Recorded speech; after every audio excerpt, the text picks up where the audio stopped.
மத்தேயு எழுதின சுவிசேஷம் 19ஆம் அதிகாரம்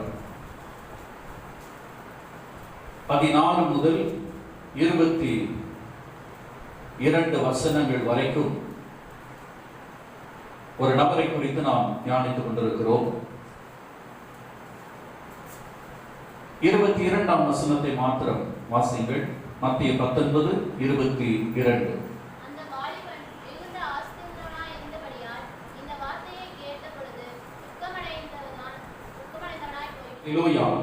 ஆண்டவருக்கு மகிமை உண்டாகட்டும்.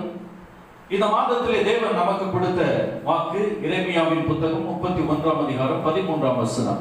சஞ்சலம் நீங்கி உங்களை சந்தோஷப்படுத்துவேன் என்று கர்த்தர் சொன்னார். கர்த்தருக்கு மகிமை உண்டாகட்டும். சந்தோஷப்படுத்துகிற தேவன் நம்முடைய ஆண்டவர் என்று சொல்லி தொடர்ந்து நாம் தியானித்துக் கொண்டிருக்கிறோம்.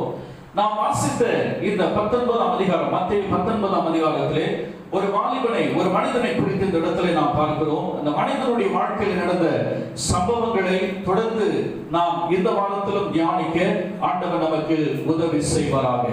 இந்த மனிதனை குறித்து பார்க்கும்போது இவன் துக்கமடைந்தவனாய் திரும்பி போனான். ஆண்டவரிடத்தில் வந்து துக்கமடைந்தவனாய் திரும்பி போனான் என்று வேதத்திலே நாம் பார்க்கிறோம்.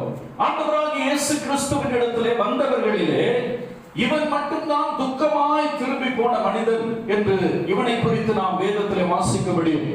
அன்பு தேவனுடைய பிள்ளைகளே, நம்முடைய தேவன் நம்மை சந்தோஷப்படுத்துகிறவர். நம்மை துக்கமாய் அல்ல, சந்தோஷமாய் நடத்துகிற நல்ல தேவன். இந்த மனிதனை குறித்து 2 காரியங்களை வைத்து நாம் தியானித்துக் கொண்டிருக்கிறோம். ஒன்று, துக்கத்தோடு திரும்பி போன இந்த மனிதன் யார் என்பதை கடந்த வாரத்திலே நாம் தியானிக்க ஆண்டவர் நமக்கு உதவி செய்தார். ஆண்டவரிடத்தில் வந்த இந்த மனிதன் துக்கத்தோடு சென்றான். இந்த மனிதன் யார் என்பதை குறித்து கடந்த வாரத்திலே நாம் தியானித்தோம். இவன் யார்? ஒரு 4-5 காரியத்தை நாம் கடந்த வாரத்திலே தியானிக்க ஆண்டவர் நமக்கு உதவி செய்தார். முதல் காரியம் என்ன? இவன் யாரா? தலைவன் என்று சொல்லப்பட்டிருக்கிறது. இவன் யார்? தலைவன். ஒரு தலைவன் என்ற நிலைமையில் இருந்தாலும் இவனுக்குள்ளே மெய்யான சந்தோஷம் கிடைக்கவில்லை. ஆண்டவரை தேடி இவன் வந்தான். பதவியிலே தலைவன் என்ற நிலைமையிலே இவனுக்கு மகிழ்ச்சி கிடைக்கவில்லை. இரண்டாவது பார்க்கிறோம், மிகுந்த ஆஸ்தி உடையவன் இந்த மனிதன். மிகுந்த ஆஸ்தி வைத்திருந்தவன், பெரிய பணக்காரன், சொத்து வைத்திருந்தவன். ஆனாலும் இவனுக்குள்ளே உண்மையான மெய்யான சந்தோஷம் இல்லை. ஆகவே ஆண்டவரை தேடி ஓடி வந்தான் என்று இவனை குறித்து பார்க்கிறோம். ஆக தலைவன் என்ற நிலைமையிலும் இவனுக்கு சந்தோஷம் இல்லை. ஆஸ்திகள் அதிகம் இருந்தும் இவனுக்கு சந்தோஷம் இல்லை. மூன்றாவதாக இவனை குறித்து வாசிக்கிறோம். மத்தேயு 19:20 இவன் ஒரு வாலிபன் என்று பார்க்கிறோம். வாலிபனாய் இருந்தாலும் இவனுக்குள்ளே உண்மையான மகிழ்ச்சியும் சந்தோஷமும் இல்லை என்று வேதம் சொல்லுகிறது. கர்த்தருக்கு ஸ்தோத்திரம். நான்காவதாக இவனை குறித்து பார்த்தோம், நல்ல குணம் நிறைந்தவன். ஆண்டவரை பார்த்தவுடன் இவன் முழங்கால் படியிட்டு நான் என்ன செய்ய வேண்டும் என்று சொல்லி தேவனிடத்தில் கேட்ட நல்ல குணம் படைத்தவன் இந்த வாலிபன் என்று பார்க்கிறோம். அன்பு தேவனுடைய பிள்ளைகளே, இப்படிப்பட்ட காரியங்கள் இவனுக்குள்ளே இருந்தாலும் இவனுக்குள்ளே மெய்யான உண்மையான சந்தோஷம் கிடைக்கவில்லை. ஆகவே ஆண்டவரை தேடி அவன் ஓடி வந்ததை வேதத்திலே நாம் வாசிக்க முடியும். மார்க் 10ஆம் அதிகாரம், மார்க் 10:17 வாசியுங்கள். மார்க் 10:17. ஓடி வந்து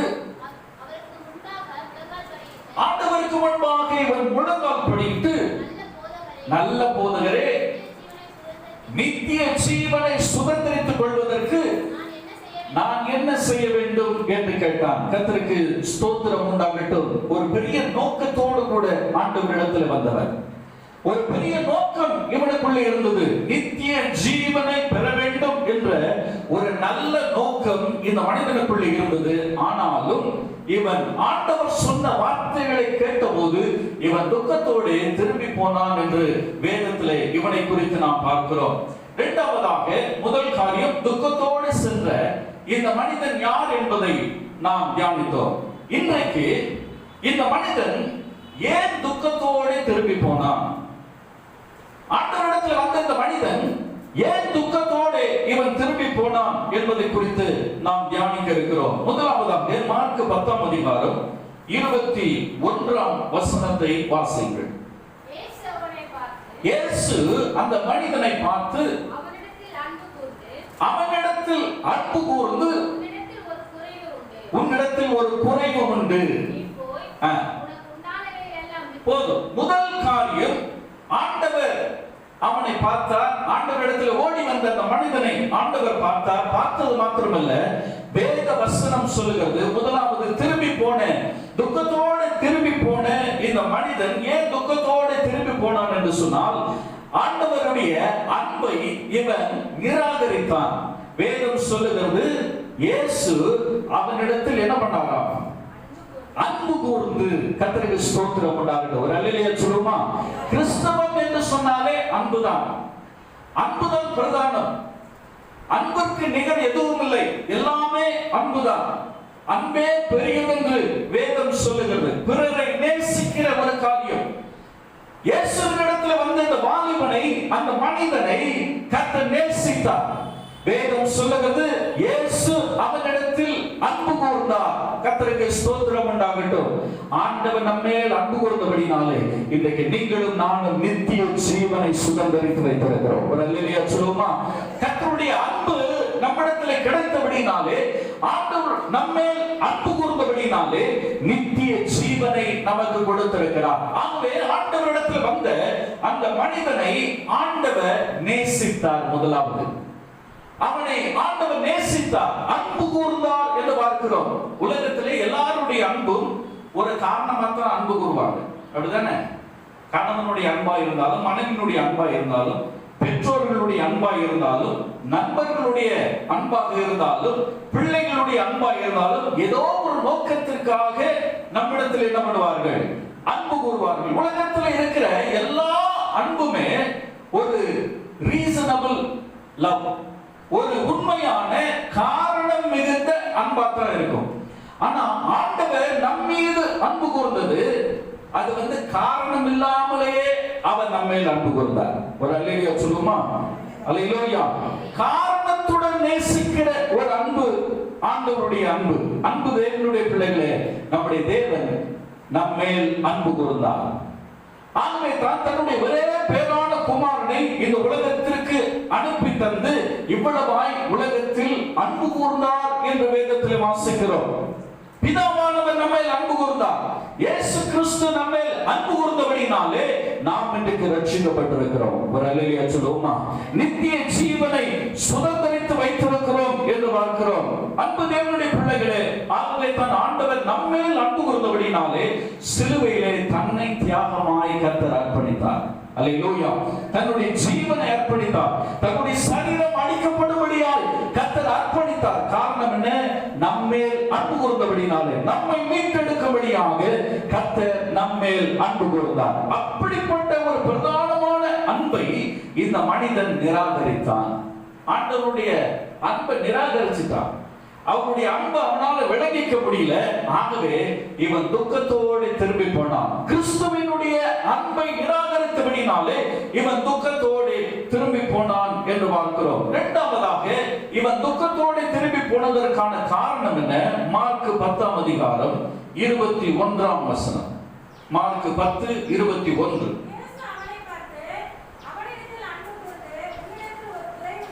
போதும்.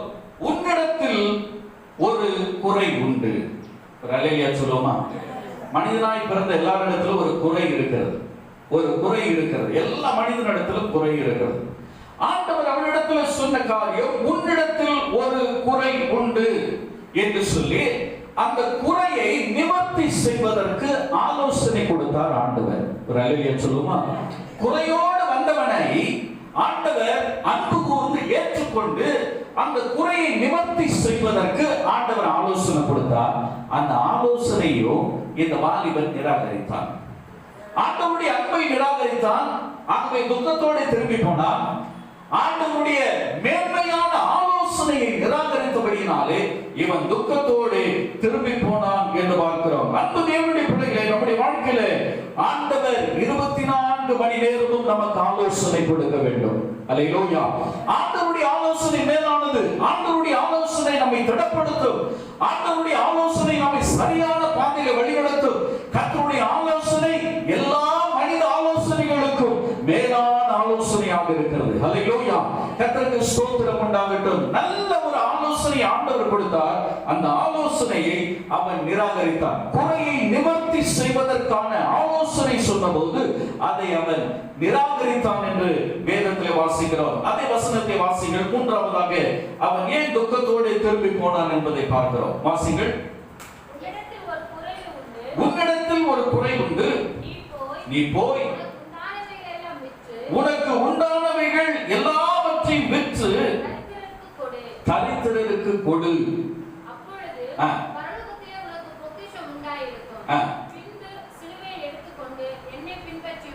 ஒரு அல்லேலூயா சொல்லுவோமா? இன்னொரு அல்லேலூயா சொல்லுவோமா? கர்த்தருக்கு ஸ்தோத்திரம் உண்டாகட்டும். ஆண்டவருடைய அன்பை நிராகரித்தான். ஆகவே துக்கத்தோடு திரும்பி போனான். ஆண்டவருடைய ஆலோசனையும் நிராகரித்தான். ஆகவே துக்கத்தோடு அவன் திரும்பி போனான் என்று பார்க்கிறோம். மூன்றாவதாக கர்த்தர் அவனுக்கு விவரித்து காண்பித்த ஆசீர்வாதத்தின் வழியையும் இவன் நிராகரித்து விட்டான். நாம் ஆசீர்வாதமாய் இருக்க வேண்டும் என்று சொல்லி ஆண்டவர் விரும்புகிறார். சாத்தான் நம்ம ஆசீர்வாதமாய் இருக்கணும்னு விரும்புறதில்லை. ஆனா நம்முடைய கர்த்தர் நாம் ஆசீர்வாதமாய் இருக்க வேண்டும் என்று சொல்லி விரும்புகிற தேவன். ஆசீர்வாதத்திற்கான வழிகளை ஆண்டவர் இவனுக்கு விவரித்து காண்பித்த ஒரு மேன்மையான காரியத்தை நாம் பார்க்கிறோம். உனக்கு உண்டானதை விற்று என்ன பண்ணு? யாருக்கு கொடு? உனக்கு உண்டானவைகளை விற்று தரித்திரனுக்கு கொடு. அப்பொழுது பரலோகத்தில் உனக்கு பொக்கிஷம் உண்டாகியிருக்கும். ஆண்டவர் சொன்ன மேன்மையான ஆசீர்வாதத்தின் வழி இது. இயேசு சொல்லுகிறபடி செய்தால் எல்லாவற்றையும் நாம் மேன்மையாக வழிநடத்தி பார்க்க முடியும். அநேக நேரங்களிலே நம்முடைய கண்கள் நாம் வைத்திருக்கிற பொக்கிஷங்களின் மேல் கண்ணோக்கமாய் இருக்கிறது. பொக்கிஷங்களின் மேல் கண்ணோக்கமாய் இருந்தால் நாம் பரலோக ராஜ்யத்தில் இருக்கிற பொக்கிஷங்களை சுதந்திரித்துக் கொள்ள முடியாது. உலக பிரகாரமான காரியங்களிலே நம்முடைய நாட்டம் இருக்கக்கூடாது. உலக பிரகாரமான ஆஸ்திகளிலே நம்முடைய நாட்டம் இருக்கக்கூடாது. ஆகவே தான் ஆண்டவர் சொன்னார், உனக்கு உண்டானவைகள் எல்லாம் என்ன பண்ணு? விற்று யாருக்கு கொடு? தரித்திரர்களுக்கு கொடு. நாம இருந்தா என்ன பண்ணிருப்போம்? ஐயோ எல்லாமே கொடுத்துட்டா நான் எங்க போக? அடுத்த வேளை சாப்பாடு. இதே தான் அந்த மனிதனுக்குள்ளும் இருந்த மனநிலைமை. அவனுக்குள் இருந்த மனநிலைமையை நாம் இன்றைக்கு உணர்ந்து கொள்ள முடியும். எல்லாவற்றையும் விற்று தரித்திரத்துக்கு கொடுத்தால் நான் எதிர்காலத்திற்கு என்ன செய்வேன் என்ற ஒரு காரியம் அவனுக்குள் இருந்தது. ஆகவே ஆண்டவர் காட்டி கொடுத்த ஆசீர்வாதத்தின் வழியை அவன் நிராகரித்தான் என்று பார்க்கிறோம். அன்பு தேவனுடைய பிள்ளைகளே, நம்முடைய நோக்கம் சரியானதாக இருக்கலாம். ஆனால் நம்முடைய தேடுதல்கள் எதுவாக இருக்கிறது? ஆண்டவரிடத்தில் வந்திருக்கிறோம், ரட்சிக்கப்பட்டிருக்கிறோம், மனம் திரும்பி இருக்கிறோம், நித்திய ஜீவனுக்கு நேராக நாம் ஓடிக்கொண்டிருக்கிறோம். நம்முடைய கண்கள் எதன் மீது இருக்கிறது? இன்றைக்கு சொத்துக்கள் மீதா, ஆஸ்திகள் மீதா, உலக பிரகாரமாய் அழிந்து போகிற காரியத்தின் மீது நாட்டம் இருக்கிறதா? நமக்கு எல்லாமே அழிந்து போகிற காரியமா? எதுவும் நம்ம கூட வரப்போறதே கிடையாது. ஒன்னே ஒண்ணுதான் வரும், நித்திய ஜீவன் மட்டும்தான் நம்மளோட வரும். எத்தனை சொத்து வச்சிருந்தாலும் சரி, எத்தனை ஆஸ்தி வச்சிருந்தாலும் சரி, எத்தனை பவுன் நகை வச்சிருந்தாலும் சரி, எத்தனை கோடி பணம் வச்சிருந்தாலும் சரி, எவ்வளவு பட்டங்கள், பதவிகள், உயர்ந்த ஸ்தானங்கள் எல்லாம் வைத்திருந்தாலும் எதுவும் நம்மோட வர்றதில்லை. ஒன்னே ஒண்ணு, கர்த்தர் கொடுக்கிற நித்திய ஜீவன் மட்டும்தான் நம்மளோட வரும். அல்லேலூயா. நம்ம எல்லாருக்கும் நாட்டம், உலக பிரகாரமான நாட்டம் நிறைய இருக்குது. இன்னைக்கு எல்லாம் தேவைதான் நமக்கு, அப்படித்தானே? பணம் தேவைதான். பணம் இல்லாம வாழ முடியுமா? இல்லை. பணத்துக்காக தான் என்ன பண்றோம்? வேலை செய்யறோம், சாப்பிடுறதுக்காக உழைக்கிறோம், குடும்பத்தை நடத்துவதற்காக உழைக்கிறோம், தேவைகளுக்காக உழைக்கிறோம். பணம் அவசியம். வேதம் சொல்லுகிறது பண ஆசை தான் இருக்கக்கூடாது. என்ன இருக்கக்கூடாது? பணம் தேவை, பண ஆசை இருக்கக்கூடாது. வேதம் சொல்லுகிறது பண ஆசை எல்லா தீமைக்கும் வேறு. ரூட் அதான், வேறு அதான். பண ஆசை எல்லா தீமைக்கும் வேறு. நமக்குள்ள பணம் தேவை, ஆனா பண ஆசை இருக்கக்கூடாது. எல்லாம் பணம் வேணும் வேணும் வேணும் சேர்த்து வச்சு எல்லாம் ஒரு நாள் அழிந்து போய். சொத்து தேவைதான், ஆனா சொத்து மேலேயே ஆசையா இருக்கக்கூடாது. நகை தேவைதான், நகை மேலேயே ஆசையா இருக்கக்கூடாது. துணி தேவைதான், துணி மேலேயே ஆசை இருக்கக்கூடாது. அழிந்து போகிற காரியத்தின் மேலே நாட்டமா இருந்தா என்றைக்கு நித்திய ஜீவனுக்கு நேரா ஓட முடியும்? ஆண்டவர் அவனிடத்தில் அதுதான் சொன்னார், எல்லாவற்றையும் விற்று தரித்திரனுக்கு கொடு. ஒரு குண்டு மணி நம்ம வித்து கொடுப்போம். அன்னைக்கு ஒரு காபம் நகை இருக்குது, வித்து தரித்திரனுக்கு கொடுத்துருவோமா? இன்னைக்கு உள்ள சூழ்நிலையில கொடுப்பது என்பதே குறைவு போயிட்டு. கொடுப்பது என்பது என்ன ஆயிடுச்சு, இப்ப ரொம்ப குறைஞ்சிச்சு. அது இந்த கொரோனா வந்த பிறகு ரொம்ப குறைஞ்சி போச்சு. அவங்க குடும்பத்தை பாதுகாக்கிறதே பெரிய விஷயம் பாஸ்டர். எல்லாம் குறைந்து போயிற்று. கிறிஸ்துமஸ் காலம் வருகிறது, ஒரு மாசம் தான் இருக்குது. தரித்திரருக்காக என்ன செய்ய போறோம் நம்ம? ஆண்டவருடைய எண்ணத்திலே சிந்தையிலே தரித்திரர்கள் இருந்தார்கள், இல்லாதவர்கள், ஒன்றுமில்லாமல் இருக்கிற மனிதர்கள் ஆண்டவருடைய சிந்தையில் இருந்தபடினால்தான் அந்த மனிதனிடத்திலே ஆண்டவர் சொன்னார், எல்லாவற்றையும் விற்று பணக்காரன் கையில கொண்டு போய் கொடுன்னு சொல்ல, தரித்திர கையில கொண்டு போய் கொடுன்னு சொன்னார் ஆண்டவர். ஒரு அல்லேலூயா சொல்லுவோமா? பணக்காரங்களை எதுக்கு வச்சிருக்காரு தெரியுமா? ஏழைகளுக்காக தான் வச்சிருக்காரு. ஆனா இன்னைக்கு அப்படி இருக்குது நிலைமை இல்ல. எல்லாம் தலைகளை மாறி போச்சு, தலைகளை மாறி போச்சு. ஏதாகிலும் கொடுங்கள், ஏதாகிலும் ஆண்டவருக்காக செய்யுங்கள், தரித்திரரை நினைவு கூறுங்கள், தரித்திரரை நினைவு கூறுங்கள். அன்பு தேவனுடைய பிள்ளைகளே, நமக்கு ஆண்டவர் எல்லாம் நிறைவாய் கொடுக்கும் போது மற்றவர்களுக்கு கொடுக்கிற ஒரு காரியத்திலே நாம் முதலாவதாக இருக்க வேண்டும். ஆண்டவர் நம்மிடத்தில் அதை எதிர்பார்க்கிறார். வேதத்திலே ஒரு மனிதனை குறித்து பார்க்கிறோம், ஆஸ்தி மிகுந்தவன், எல்லாவற்றையும் சேர்த்து வைத்து, தானிய கிடங்களை சேர்த்து வைத்து, நான் புசித்து குடித்து இன்பமா இருப்பேன் என்று அவன் நினைத்த போது ஆண்டவர் சொன்னார், மதிகேடனே, இன்றைக்கு நீ மதித்தால் இவைகள் எல்லாம் யாருடையதாகும்? ஆண்டவர் கேட்டாரா இல்லையா? இன்னைக்கு நீ செத்து போனா நீ சேர்த்து வச்ச பணம் எல்லாம் யாருக்கு போகும்? சொத்து எல்லாம் யாருக்கு போகும்? கோடி கோடியா சேர்த்து வச்ச பணம் யாருக்கு போய் சேரும்? பல பவுன்கள் நகைகள் சேர்த்து வச்சு யாருக்கு போய் சேரும்? எல்லாம் ஒன்னோட வரப்போறது இல்லை ஒண்ணுமே. இன்றைக்கு மரித்தால் நித்தியத்தை எங்க கழிப்ப? யோசித்து பார். உன்னுடைய நாட்டம் எல்லாம், எண்ணம் எல்லாம் நித்திய ஜீவன் மேல் இருக்கட்டும். அல்லேலூயா. அங்கே தான் ஆண்டவர் சொன்னார், எல்லாவற்றையும் விற்று தரித்திரருக்கு கொடு என்று பார்க்கிறோம். பரலோகத்திலே ஆண்டவர் சொன்னார், உங்களுக்கு என்ன உண்டாயிருமா? நமக்கு ஒரு பேங்க் இருக்கு. ஒரு அல்லேலூயா சொல்லுமா? என்ன பேங்க்? அந்த பேங்க் பேர் ஹெவன்லி பேங்க். என்ன பேங்க்? பரலோக வங்கி. ஒரு அல்லேலூயா சொல்லுமா? நமக்கு ஒரு வங்கி இருக்குது. அந்த வங்கி பேர் என்ன? பரலோக வங்கி, ஹெவன்லி பேங்க்.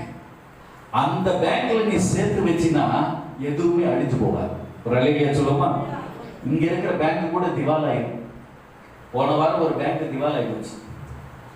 ஆர்பிஐ கண்ட்ரோல் எடுத்துட்டாங்க, எல்லாம் முடிஞ்சு போச்சு, எல்லாம் அழிந்து போய்.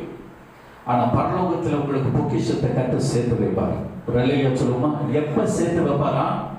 உனக்கு உண்டானதை வித்து தரித்திரருக்கு கொடு, அப்பொழுது பரலோகத்தில் உங்களுக்கு பொக்கிஷம் உண்டாயிருக்கும். இந்த ரகசிய நிறைய பேருக்கு விளங்குறதே இல்லை. பரலோகத்துல பொக்கிஷமா? ஆமா, கர்த்தர் உங்களுக்காக பரலோக பேங்க்ல பொக்கிஷத்தை சேர்த்து வச்சிருக்காரு. ஒரு அல்லேலூயா சொல்லுமா? நீ தரித்திரருக்கு இங்க கொடுத்தா பரலோக பேங்க்ல ஆட்டோமேட்டிக்கா என்ன ஆயிடுமா? கிரெடிட் ஆயிரும். பணம் போய் என்ன பண்ணுறோம்? பரலோகத்துல பலன் என்ன பண்ணிரும்? உனக்கு சேர்ந்துடும். அல்லேலூயா. மொபைல்ல இருந்து மணி டிரான்ஸ்ஃபர் பண்றோம், அப்படிதானே? இன்னொருத்தவங்க அக்கௌண்ட்டுக்கு மொபைல்ல இருந்து மணி டிரான்ஸ்ஃபர் டக்குன்னு போயிடுது. ஒரு 100 ரூபாய் அனுப்பணுமா, மொபைல்ல இருந்து கட கட கடன் அனுப்பிடுறோம், உடனே போய் சேர்ந்துது. ஆனா தரித்திரருக்கு நீ இறங்கினா பரலோகத்துல உடனே பலன் போய் சேரும். பொக்கிஷம் உனக்கு உண்டாயிருக்கும். ஒரு அல்லேலூயா சொல்லுமா? யாருக்கு இல்லை இந்த பொக்கிஷம் வேணும்? யாருக்குமே வேணாமா? வேணும்னா எல்லாத்தையும் தரித்திரருக்கு கொடுக்கணும். தரித்திரருக்கு கொடுக்கணும். அங்கதான் பாஸ்டர் ரொம்ப இடிக்குது. எனக்கு பரலோக பேங்க்ல பொக்கிஷம் வேணும், எல்லாம் செய்யணும். ஆனா இங்க தரித்திரருக்கு கொடுக்கறதுல எனக்கு கொஞ்சம் சிரமம் இருக்கு. அது ரொம்ப கஷ்டமான காரியம். வாங்கிறது ஈஸி, அப்படிதானே? எல்லாம் நம்ம கையில இப்படி வாங்குறதுல ரொம்ப ஈஸி, கட கட கடன் வாங்கிடுவோம். ஆனா இப்படின்ற காரியம் வந்து ரொம்ப கஷ்டம். என்னைக்கு நம்ம கொடுக்க ஆரம்பிக்கிறோமோ அன்றைக்கு பரலோகத்தில் பலன் இருக்கும். என்னைக்கு நம்ம தரித்திரருக்கு இறங்குறோமோ அன்றைக்கு பரலோகத்தில் நமக்கு பொக்கிஷம் உண்டாயிருக்கும். அல்லேலூயா. இயேசு கிறிஸ்து அதனால்தான் மாட்டு தொழுவத்தில் பிறந்தார். ஏன்? ஒரு ராஜ மாளிகையில பிறந்திருக்கலாம், ராஜா வீட்டுல பிறந்திருக்கலாம், ஆடம்பரமா பிறந்திருக்கலாம். மாட்டு தொழுவத்தில் ஏன் பிறந்தாரு? பணக்காரனுக்கும் அவர் தேவை, தரித்திரருக்கும் அவருக்கு தேவை. அவர் எல்லா மனிதருக்கும் இயேசு தேவை. அல்லேலூயா. அங்கதான் ஏழ்மையின் கோலத்தை ஆண்டவர் ஏற்றுக்கொண்டார். ஏழ்மையின் கோலத்தில் அவதரித்தார். அன்பு தேவனுடைய பிள்ளைகளே, இன்றைக்கு அப்படிப்பட்ட நிலைமையில நாம் மாற வேண்டும் என்று சொல்லி ஆண்டவர் எதிர்பார்க்கிறார். ஆகையால் இந்த வாழ்வின் இடத்துல ஆண்டவர் சொன்னார், எல்லாவற்றையும் விற்று தரித்திரருக்கு கொடு. கொடுக்கிற காரியம், கிறிஸ்துமஸ் காலம் வருது, எல்லாருக்கும் துணி எடுப்போம். ஒரு ஏழை பிள்ளைக்கு துணி எடுத்து கொடுத்ததெல்லாம் மறந்துடும்.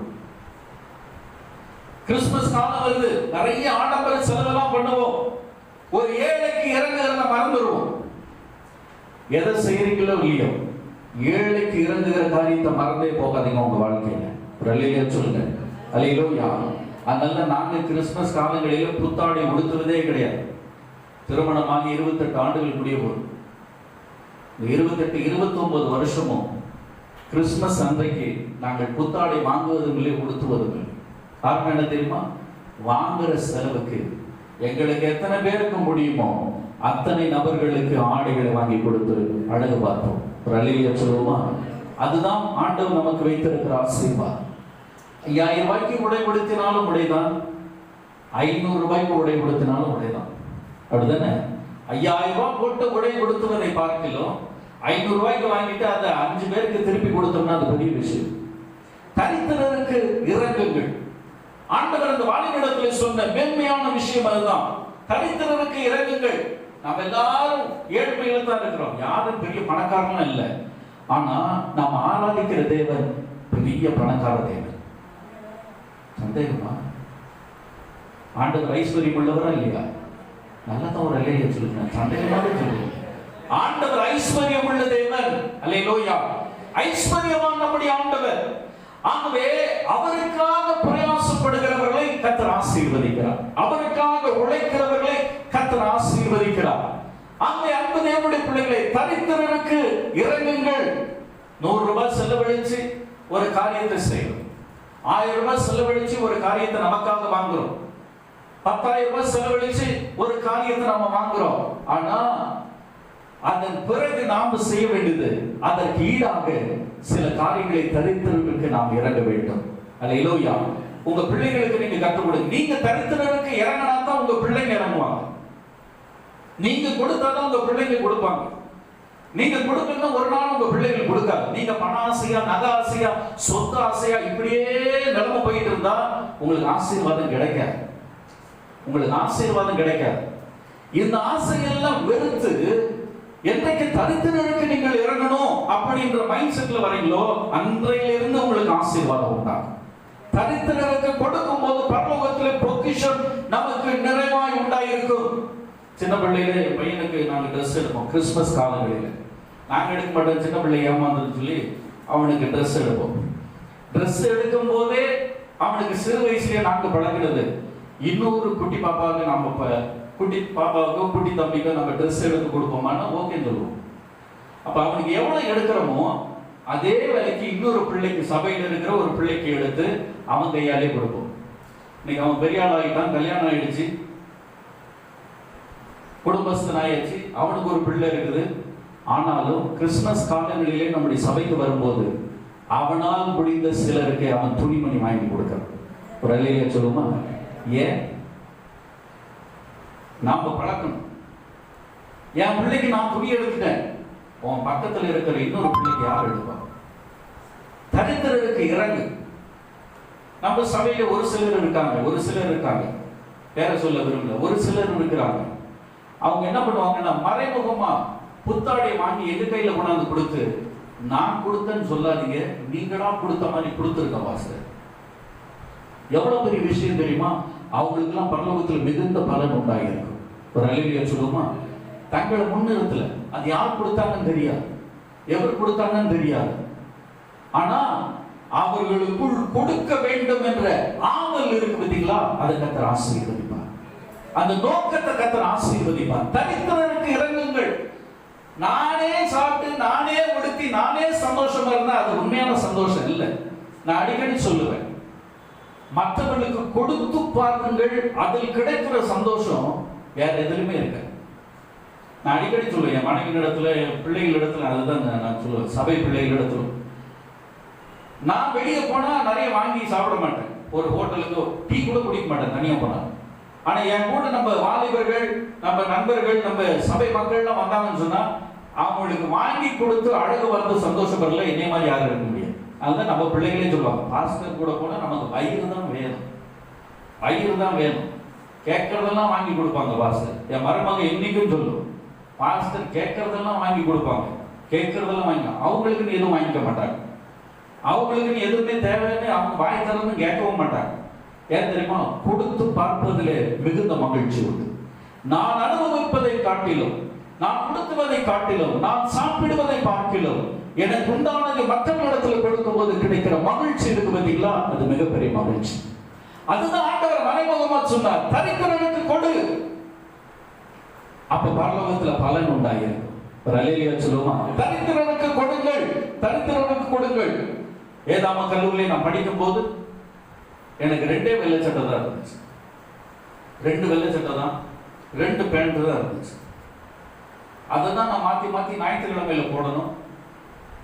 2 கலர் ஷர்ட் இருந்துச்சு. அதுல ஒரு கலர் ஷர்ட்டு கிழிஞ்சி நஞ்சு போயிடுச்சு. அந்த 2 ஷர்ட்டு 2 பேண்ட்டுமே எங்க அப்பாவுடைய பேண்ட் ஷர்ட் தான் ஆல்டர் பண்ணி போட்டிருந்தேன். எங்க அப்பாவுடைய பேண்ட் எனக்கும் தைச்சது இல்லை, எங்க அப்பாவுக்கும் தைச்சதை ஆல்ட்ரேஷன் பண்ணி நான் போடுவேன். அதுதான் எனக்கு இருந்துச்சு வேதாம கல்லூரியில். 2 வெள்ளை சட்டை இருந்துச்சு, 2 நல்ல சட்டை இருந்துச்சு. அதுல கலர் ஷர்ட் ஒன்று கிழிஞ்சு போயிடுச்சு. என்கிட்ட இருக்கிறது இப்ப 2 பேண்ட் 3 ஷர்ட், அதுல 2 வெள்ளை சட்டை. ஞாயிற்றுக்கிழமையான ஒரு சகோதரன் சேப்பல்ல போய் உட்கார்ந்து அழுவார், அழுது ஜெபம் பண்ணிட்டு. நான் ஜெபம் பண்ண போகும்போது அவர் உட்கார்ந்து ஜெபம் பண்ணிட்டு இருப்பார், அவர் அழுவார். ஒரு நாள் அவர் சத்தம் போட்டு ஜெபித்து கொண்டிருந்த போது நான் உள்ள போனேன். உள்ள போனப்ப அவர் கேட்டுட்டு இருந்தார், ஆண்டவரே ஞாயிற்றுக்கிழமை தோறும் நான் கலர் ஷர்ட்ல போறேன், பிரசங்கம் பண்ணும் போது கூட திருவிருந்தன்னைக்கு கூட நான் கலர் ஷர்ட்ல போறேன், எனக்கு எப்படியாவது வெள்ளை சட்டை ஆசையா இருக்கு, எனக்கு தாங்க ஆண்டவரே ஜெபம் பண்ணிட்டு இருந்தேன். இந்த ஜெபத்தை நான் கேட்டுட்டேன், வெளியே வந்துட்டேன். வெளியே வந்த பிறகு ஆண்டவர் என் கூட போறாரு. மிகுந்த போராட்டம், எனக்கு மனதுல ஒரு பெரிய பாரம். அந்த சகோதரன் ஏழ்மையான சகோதரன், ஃபீஸ் கட்ட கூட வழி இல்லை. அப்ப செகண்ட் இயர் படிக்கிறோம். செகண்ட் இயர் படிக்கும் போது வெறும் 90 ரூபாய் தான் வேதாம கல்லூரி ஃபீஸ். ஒரு மாசத்துக்கு 90 ரூபாய் தான், வெறும் 90 ரூபாய். அந்த 90 ரூபாய் கட்ட முடியாம அவர் கஷ்டப்படுவார். அப்படி ஒரு ஏழ்மையான மனிதன் அந்த வாலிபன். ஆண்டவர் என் உள்ளத்துல பேசினார், கொடுங்க. என்ன கொடுக்க? எனக்கு ஒண்ணுமே புரியல. 1 நாள் ஆச்சு, 2 நாள் ஆச்சு, 3ஆம் நாள் நான் ஜெபம் பண்ணும்போது ஆண்டவர் என்னோட பேசினார். 2 நாளா போராடுற என்னை கொடுத்து கொடுத்தியா? என்ன ஆண்டவரை கொடுக்கிறது? அந்த மனிதன் உன்னுடைய நண்பன் தானே, ஒரு வெள்ளை சட்டைக்காக ஜெபம் பண்ணிட்டு இருந்தால 2 வெள்ளை சட்டை வச்சிருக்கேன், ஒன்றும் கொடுக்கப்படாதா? உடனே போனேன், என் பெட்டி திறந்தேன், புது வெள்ளை சட்டை கொண்டு போய் இந்த சகோதரன் கையில் கொடுத்த உடனே தேப்பி தேப்பி அழுதார். என்ன நண்பான்னு கேட்டப்ப அவர் சொன்னார், சுரேஷ் நான் 1 மாசமா ஜெபம் பண்ணிக்கிட்டு இருந்தேன், எனக்கு வெள்ளை சட்டை வேணும், ஆண்டவர் உன் மூலமா எனக்கு கொடுத்துருக்காருன்னு கட்டி பிடிச்சி ஓன்னு தேம்பி தேம்பி அழுதார். அதுல கிடைச்ச ஒரு சந்தோஷம் இருக்கு பார்த்தீங்களா? அந்த வெள்ளை சட்டையை நான் போட்டிருந்தா கூட எனக்கு அப்படி ஒரு மகிழ்ச்சி கிடைச்சிருக்கேன். ஒரு அலையில சொல்லுமா, கொடுத்துட்டேன். கொஞ்ச நாள் ஆச்சு, ஒரே வெள்ளை ஷர்ட்டு தான், அது கிழிஞ்சு போச்சு. 3ஆவது ஆண்டு போகும்போது அந்த வெள்ளை சட்டையும் கிழிஞ்சு போச்சு. என்ன ஆண்டவரே, நான் இருந்ததையும் கொடுத்துட்டுனே என்ன செய்ய? கிழிஞ்சு போற நஞ்சு கிழிஞ்சு தொங்குற நிலைமை. திடீர்னு சொல்லி என் பையன் கல்யாணத்துக்கு வந்திருந்தாங்க, அலெக்சாண்டர் பாஸ்டர்னு சொல்லி. பாஸ்டர் ஸ்டீவ் அவங்களோட அந்த பாஸ்டர் வந்திருந்தாங்க. என் தங்கச்சியை பற்றி அவங்க சாட்சி சொன்னாங்க. அந்த பாஸ்டர் மலேசியாவுக்கு போயிட்டு வந்திருந்தாங்க, பாஸ்டர் அலெக்ஸ்ன்னு சொல்லி. அப்ப அந்த காலத்துல அவங்க எனக்கு வாத்தியாரா இருந்தாங்க. அவங்க ஒரு நாள் ஃபோன் பண்ணி எங்க வீட்டுக்கு வேகமா வாங்க பிறந்தாங்க. நான் சைக்கிள் எடுத்துட்டு வேகமா அவங்க வீட்டுக்கு போனேன். போன உடனே ஒரு 5 நிமிஷம் உட்காருங்கன்னு சொல்லிட்டு உள்ள போயிட்டு ஒரு பார்சல் கொண்டு வந்து என் கையில கொடுத்தாங்க. என்ன பார்சலுங்க? ஆண்டவர் உனக்காக மலேசியாவில் இதை வாங்க சொன்னாருங்க. எங்க வாங்க சொல்லியிருக்காரு எனக்காக? சொல்லுங்க. இந்தியாவில் இல்லை, அவர் மலேசியாவுக்கு ஊழியத்திற்கு போயிருக்கும் போது சுரேஷ் என்ற பெயரை சொல்லி இந்த வெள்ளை சட்டையை அவங்க கிட்ட கொண்டு போய் கொடுன்னு சொல்லி ஆண்டவர் சொல்லியிருக்காங்க. எனக்கு அது உள்ள என்ன இருக்குன்னு தெரியாது. தேங்க்யூ பாஸ்ன்னு சொல்லிட்டு வந்துட்டேன். என் ரூம்ல வந்து திறந்து பார்க்கிறேன், மலேசியாவில் இருக்கிற அழகான வெள்ளை சட்டை கத்திர எனக்கு கொடுத்துருந்தார். ஒரு அலையிலே சொல்லுவோமா, கொடுத்தினா கத்திர உனக்கு கொடுப்பார். அதை பார்த்தோன்னே எனக்கு கண்ணில் கண்ணீர் தான் வந்துச்சு. நான் கொடுத்தேன், தரித்திரருக்கு இறங்கின ஒரு சூப்பரான ஒரு மேன்மையான ஆசீர்வாதத்தை கத்திர எனக்கு கொடுத்தேன். அல்லேலூயா. இன்மையில மாத்திரமல்ல, மறுமையிலும் கர்த்தர் நமக்கு கொடுக்கிற நல்ல தேவன் அவர். அல்லேலூயா. தரித்திரருக்கு இறங்கு. நீ இறங்கடினா அவர் கொடுப்பார். நீ இறங்கடினா பலன் உனக்கு உண்டாயிருக்கும். அன்பு தேவனுடைய பிள்ளைகளே, இந்த தரித்திரருக்கு இறங்கு, உனக்கு உண்டானவைகள் எல்லாவற்றையும் விற்று தரித்திரருக்கு கொடு என்ற அந்த நிபந்தனையை, அந்த ஆசீர்வாதமான வார்த்தையை இந்த வாலிபன் நிராகரித்தபடினாலே துக்கத்தோடு திரும்பி போனான் என்று பார்க்கிறோம். இன்றைக்கு கர்த்தருடைய சமூகத்தில் வந்திருக்கிற நம்மை நாம் ஆராய்ந்து பார்ப்போம். தரித்திரருக்கு கொடுக்கிறோமா? பரலோகத்திலே நமக்கு பலன் இன்றைக்கு உண்டாயிருக்கிறதா என்று யோசித்து பார்ப்போம். நாம் கொடுத்தால் இன்றைக்கு கர்த்தர் நம்மை ஆசீர்வதிக்கிற தேவனாக இருக்கிறார். முழங்கால் படிடுவோம்.